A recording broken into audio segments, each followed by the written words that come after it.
In 1637, Dutch tulip bulbs cost more than Amsterdam townhouses, and nobody was confused about the price. The greater fool theory isn't about stupidity. It's a calculated bet. You buy something you know is overpriced, hoping someone else will pay even more. The logic sounds insane until you see it happen. In February 1637, a single Semper Augustus tulip bulb striped red and white, rare as genius, sold for the price of a mansion.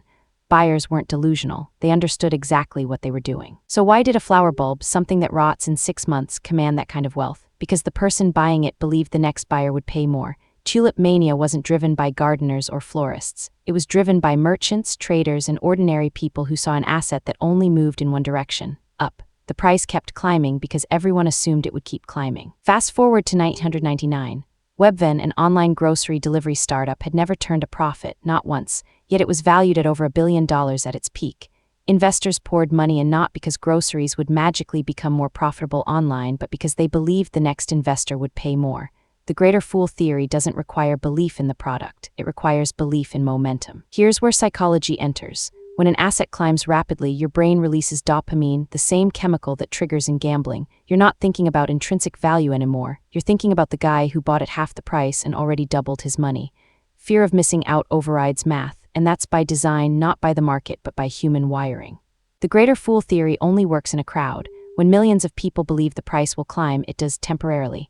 Liquidity, media coverage, and new money entering the market all reinforce the cycle, but crowds reverse. Tulip mania collapsed in March 1637 when buyers simply stopped showing up. Webvan filed for bankruptcy in 2001.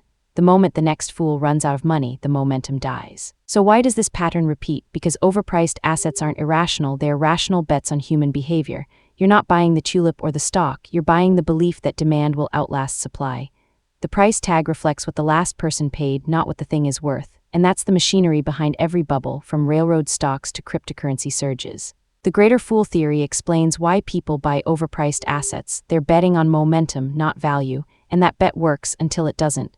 Understanding this pattern is how you spot the difference between genuine growth and manufactured hype.